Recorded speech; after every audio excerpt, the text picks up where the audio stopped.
Because we have a very important panel on marriage that we're going to end up with. And to make sure that you stay for this, we have canceled every channel in your room except MSNBC. We do want to talk about the future of marriage, and we've assembled an impressive panel to discuss this as we close out our day. Joining us is Ryan Anderson, who's from the William E. Simon Fellow in Religion and a Free Society, also with the Heritage Foundation. Brian Brown, Executive Director of the National Organization for Marriage. Jennifer Marshall, Director of Domestic Studies with the Heritage Foundation. And coming back to moderate this panel, would you please welcome Tony Perkins, President of the Family Research Council.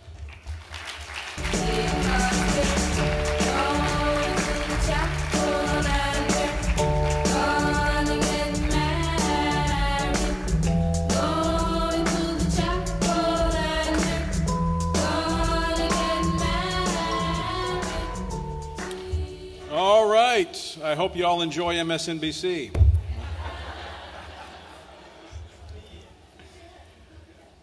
We cannot separate the future of our country from the future of marriage. But the good news about the future of marriage is that marriage defined as the union of one man and one woman still has a future. The Supreme Court ensured that, actually, earlier this year in the case challenging California's marriage amendment known as Prop 8. Now, the plaintiffs, the media didn't tell you this, but what Ted Olson and the crew were wanting to do, they wanted the court to redefine marriage nationwide, and they failed to do that. And so the battle over the definition of marriage can and will continue state by state for the years to come.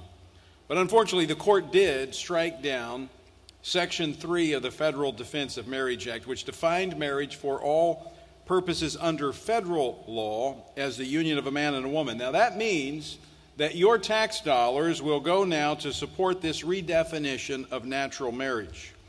Now, the redefinition of natural marriage will cost us.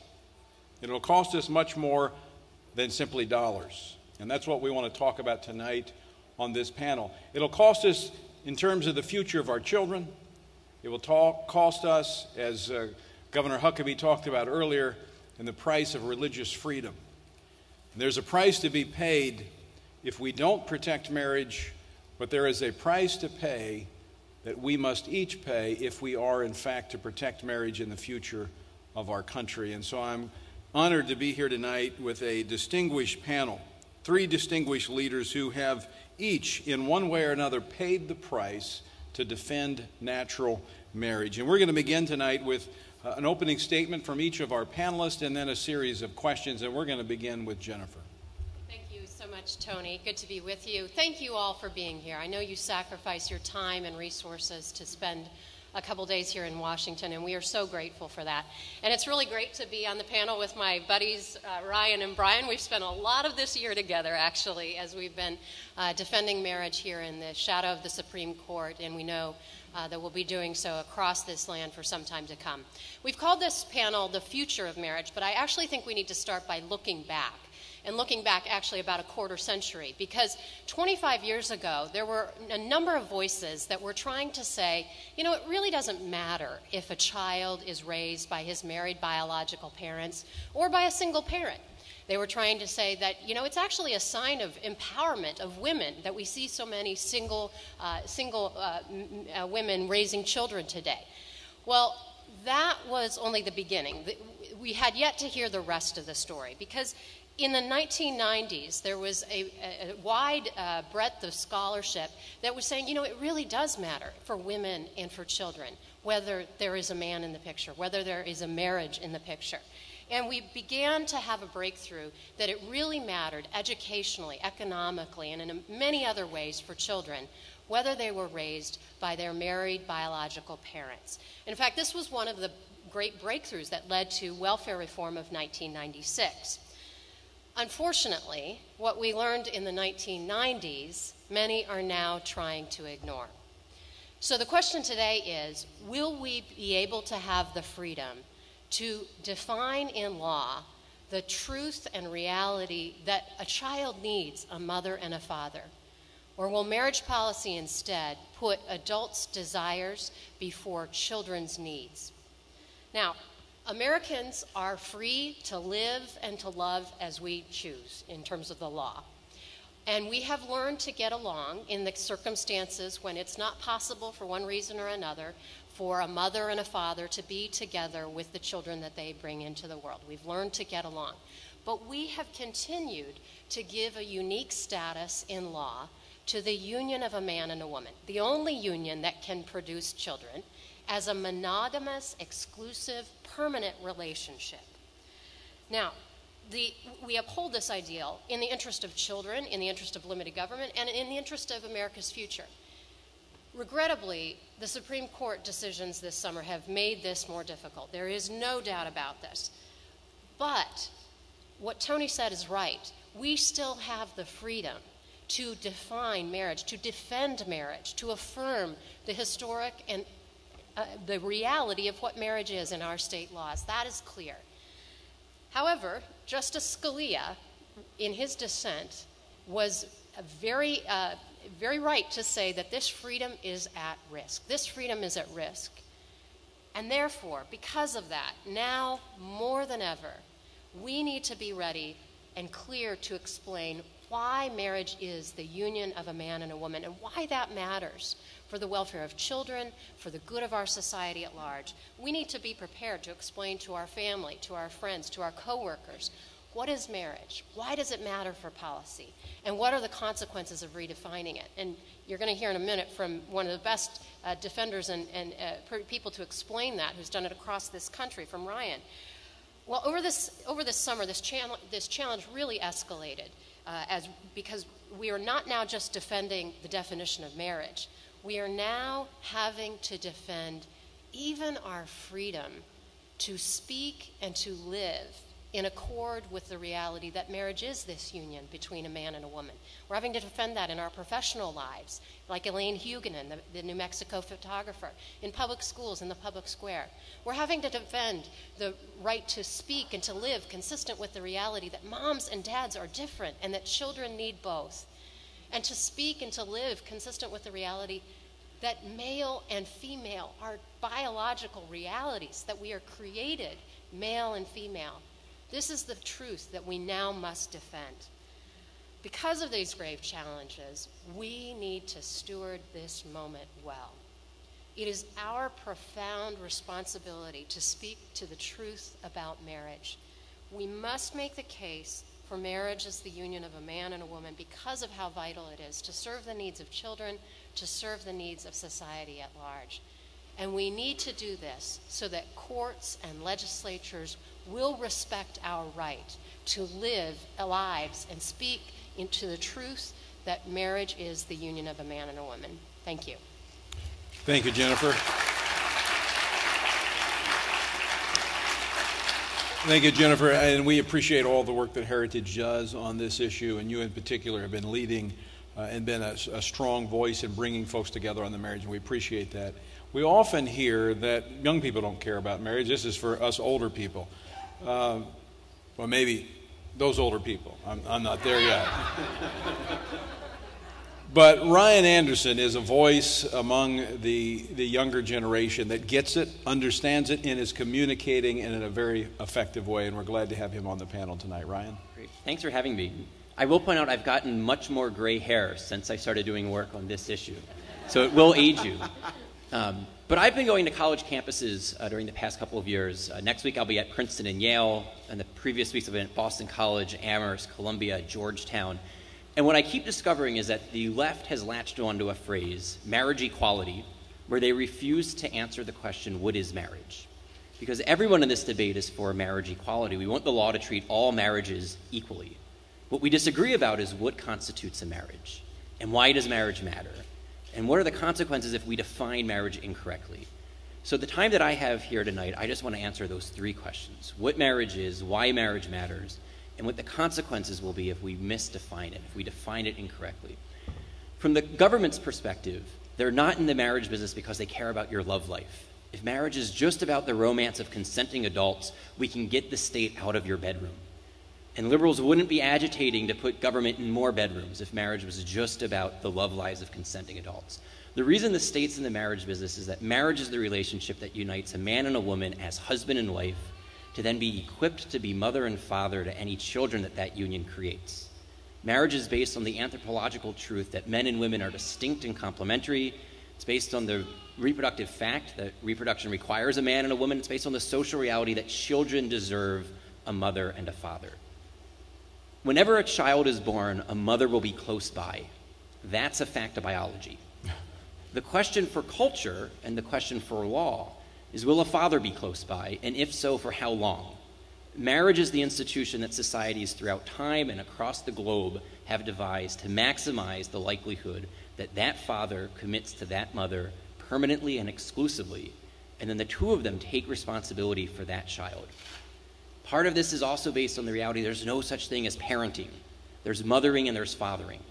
Mothers and fathers bring different gifts to the parenting enterprise. Children do best when they have the love, the care, the attention of both the man and the woman, the mother and the father who gave them life. So why does marriage matter? Because what we've seen during the past 40 years with the breakdown of marriage culture is that the social costs have run high. Marriage is a personal relationship that has a huge public consequence. When marriages fail to form or when they fall apart, children suffer and the common good suffers. It's during this time that we saw the increase in crime, the increase in child poverty, a decrease in social mobility, and just a ballooning out of control of the welfare state. So everything you could care about, if you care about social justice and limited government, if you care about the poor and you care about freedom, is better served by a healthy marriage culture where the state defines marriage correctly than by an unhealthy marriage culture where the state tries to pick up the pieces of broken families with an intrusive welfare state and an overweening police state. So what are the consequences if we define marriage incorrectly? I'll just point to three in the time that I have. The first consequence is that if you define marriage incorrectly, if you say that the union of two men or two women is the same thing as a union of a man and a woman, you're more or less saying that you don't need to have a mother and a father as an ideal for a child. There will be no institution in public life that upholds the ideal that every child deserves a mom and a dad. And when we face the most urgent social problem today in America, absentee fathers, 40% of children are born outside of wedlock, 50% in the Hispanic community, 70% in the African American community. How will the law teach that fathers are essential when it's redefined marriage to make fathers optional? It'll be very hard to do. Second consequence is that there'll be no reason why the redefinition of marriage will stop here. And they've even created new words to show where they want to go next. Because if you say that the union of a man and a woman is irrational and arbitrary, what's special about the number two? And what's special about a permanent union? And what's special about a sexually exclusive union? Because the way that we got to monogamy is that it takes one man and one woman that can unite in the type of act that creates a new life, and every new life has one mother and one father.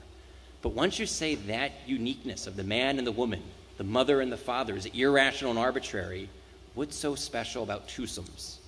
So the new term they've come up with is the term throuple. A throuple is a three-person couple.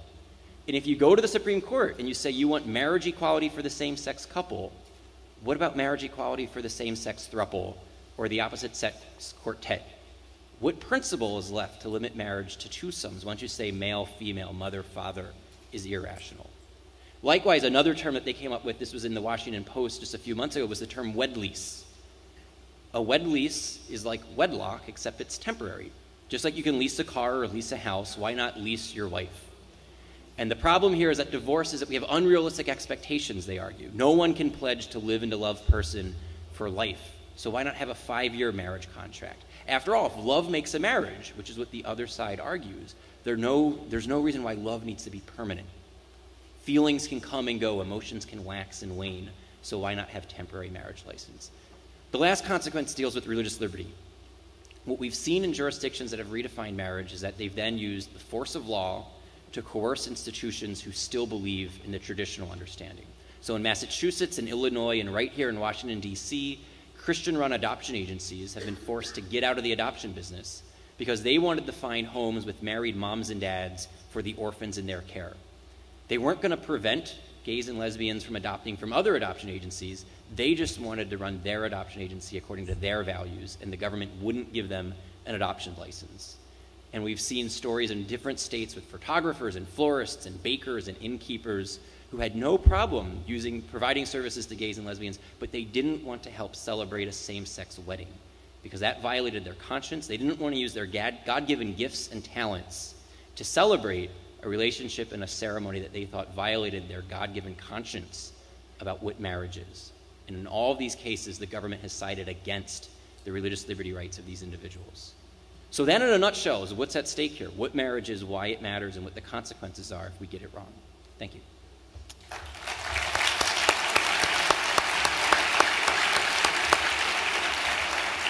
Thank you, Ryan. Well done.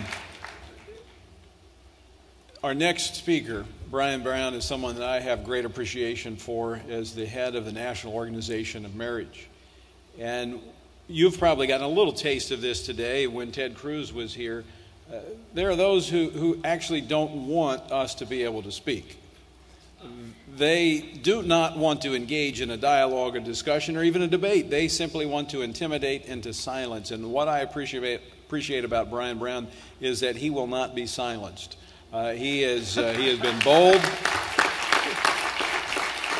and I believe he is the man to be running point on the issue of marriage today, and I'm grateful that he's on the panel today. Brian? Thanks, Tony. Thanks for all of you for being here. That's sort of a good segue to what I want to say today. And I want to speak from the heart, from what I've seen over the last few years in the marriage fight and what ultimately I believe is at stake. Some believe that this is a debate over two sides, two visions of marriage, and that each side is going to have sort of equal access to argument, and that at the end of the day, this is really sort of a live and let live type of debate. We've seen some in the Republican Party say that, well, we're not that sure that government should be involved in this at all. They've made a libertarian argument for the redefinition of marriage. Let me tell you this. Anyone who has paid attention to this fight over the last few years realizes that this is not a live and let live debate. There are two sides to this issue.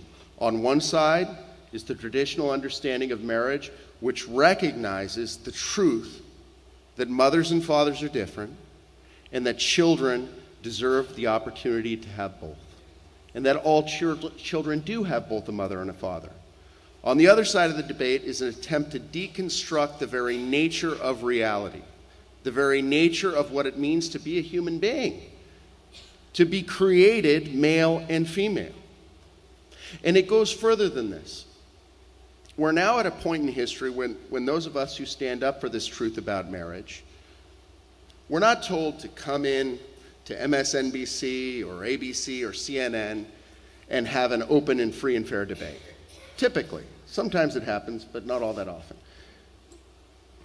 What we are increasingly being told is that our ideas, our beliefs, our knowledge of the truth about marriage is not welcome in the public square, that we do not deserve the same right to stand up and speak publicly on marriage, and that when we do, through either our religious organizations, our businesses, or as individuals, the force of law will come down to punish, repress, and marginalize an idea that some believe is against the democratic process of this country or whatever else. That is profoundly wrong. It is not the way that we solve debates that are emotional on both sides in this country. And I want to urge you to, above all else, refuse to be ashamed for the truth that you know in your hearts, that marriage is by definition the union of a man and a woman. Refuse to accept second-class status, that somehow you don't have the right, whether it's in your business, whether it's in conversation, to stand up for this truth. This, I believe, is the future of marriage. That if those of us who know the truth about marriage are willing to speak lovingly but boldly the truth that we know in our hearts, that we know through reason, that we know through faith, that ultimately others who in their hearts know this truth, but for whatever reason, whether it's been the years in academia, whether it's been the indoctrination that we see when we turn on the news, whatever it is, they will come back to this truth. This is written on the human heart, that there's something different about moms and dads, that kids deserve both mothers and fathers. This is written on our hearts. And what we need are people who are willing to stand up regardless of the names they're called, regardless of the threats that come, regardless of whether supporters of redefining marriage take their 990s and post their names on the internet or whatever else. What little are we being asked to do? If we look back at those before us who stood up for the truth, Christians and others through the civil rights movement before, all we're being asked to do is to stand up for the truth, not be ashamed, not be intimidated, and to do what we know is true in our hearts, and that is there is something profoundly good and beautiful about marriage as the union of a man and a woman, and some of us are never, ever going to be ashamed of that or refuse to stand up to defend it. Thank you. Thank you, Brian. We have a few minutes left, and I have some questions I'd like to ask our panelists. It's okay. It's not like MSNBC or CNN, so I'll just a few friendly questions. And I'll start, Jennifer, with you. You know, we've got a lot of folks here from across the country. What are some of the things that they might not know about the national marriage movement that would encourage them to keep standing up for marriage? There are some good things. What might those be? Well, I think this has been a really exciting year for the Marriage Coalition working together. And one of the evidences of that you'll actually find in your bag this weekend. This What You Need to Know About Marriage booklet that we did in collaboration with the National Organization for Marriage, the Family Research Council, Focus on the Family, Heritage Foundation, and Alliance Defending Freedom. And this is just one example of the kinds of ways that we have been really honing our message and trying to make it accessible for everybody. We did this booklet so that you could take it, digest it, and have these conversations over the water cooler at work with your family. We need to really be talking about the case for marriage, and we all need to be equipped with it. The other thing I'd say that is very encouraging is that this year and the highlighting of the marriage cases at the Supreme Court has brought a whole new bench of recruits and young recruits to stand up for marriage on the national stage. You've heard from Ryan today, but there's Eric Tietzel at the Manhattan Declaration. There is Andrew Walker at the Ethics and Religious Liberty, Allison Howard at Concerned Women for America. And you know what the great thing was? For once, the press noticed. The New York Times featured this. The National Public Radio talked about their young recruits for standing up for marriage as a union of a man and a woman. World Magazine, others. So this is important. This is not something that's going out of style. There are many young people committed, and they are being rallied by leaders like Ryan and others.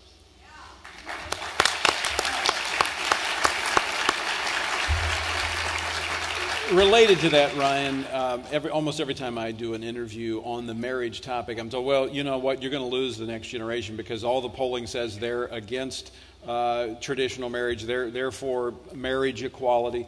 Should I say, is the younger generation a lost cause? Of course not.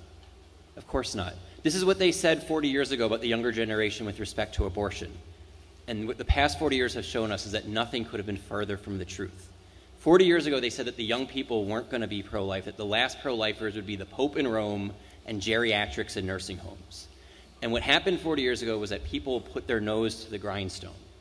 And we've had coalitions form, we had think tanks form, we had politicians like Ronald Reagan and Ed Meese, Henry Hyde, who used the bully pulpit, who created policies. Lawyers and activists got together, coalitions formed, strategies devised. My generation is now more pro-life than my parents' generation. And a majority of them...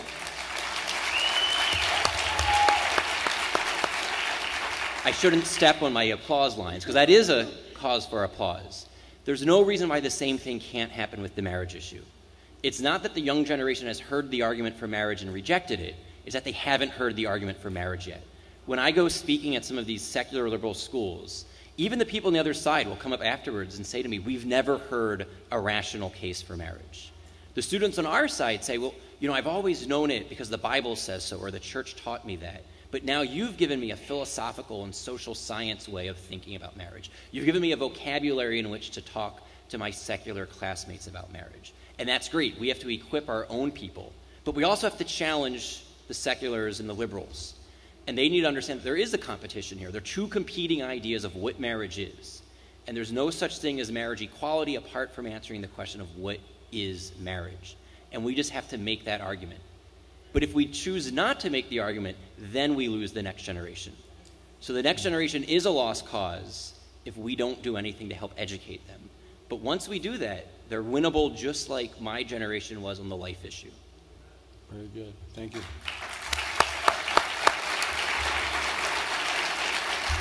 Brian, you've got your finger on the pulse of marriage across the country. We've had recent marriage issues in Illinois.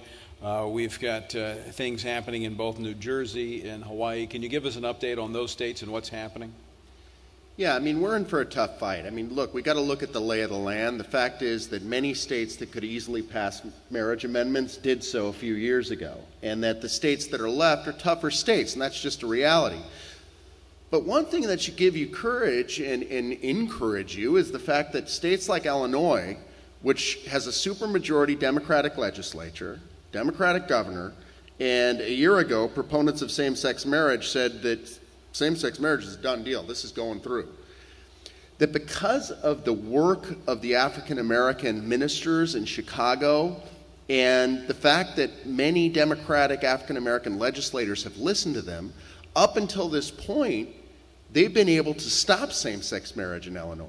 So that's going to come back. It's going to continue to be a live fight. But as of this moment, the lead sponsor of the bill to redefine marriage in Illinois says they don't have the votes. It's going to take a lot of work. People need to contact their legislators. But it's an applause. There should be applause for the fact that there's this new coalition of African Americans and others saying no to this.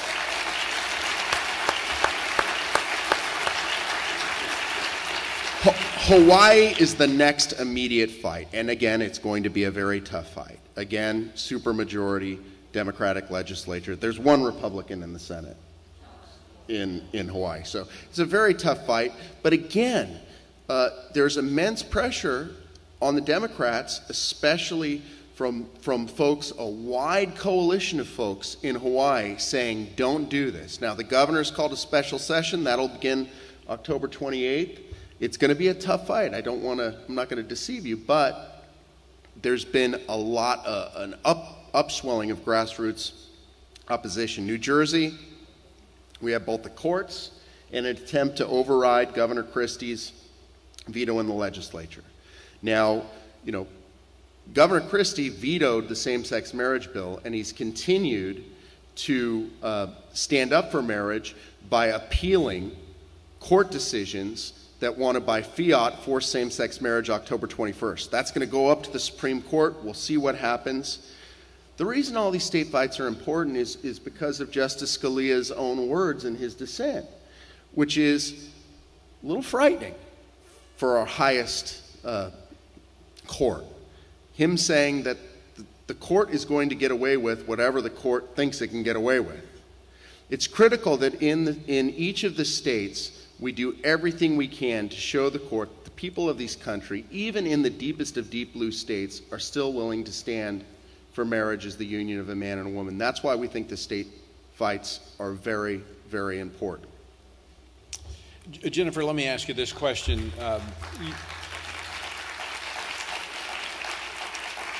You mentioned the coalition and the work of the coalition. What's next for the marriage movement and this coalition effort?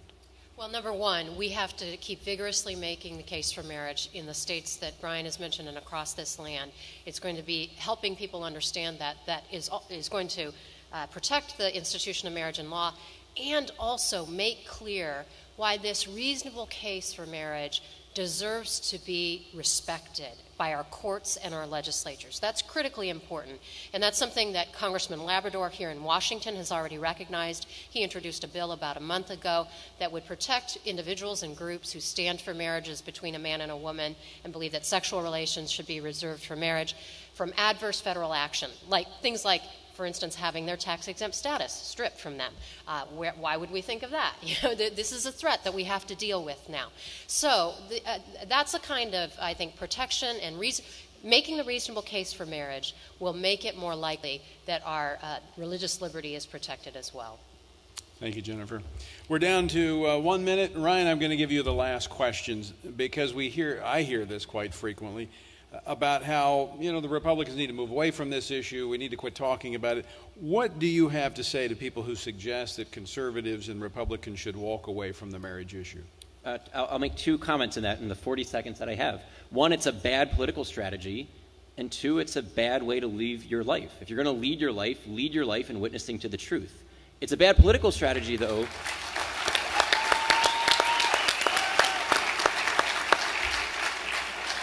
It's a bad political strategy for exactly the reason that Brian Brown pointed out. We can actually attract new voters, new coalitions, by standing for marriage. The African Americans in Illinois aren't with us maybe on taxes, but they're with us on marriage. And we can help bring a broader coalition this way. What we saw in 2012 was that the 4 states that had marriage on the ballot, each and every state, marriage did better than Mitt Romney. In Maryland, the closest state to where we are right now, marriage got 48% of the vote. Mitt Romney got 36% of the vote. So there were 12% of the citizens of Maryland who voted for marriage but not for Romney. Why would we give up on marriage?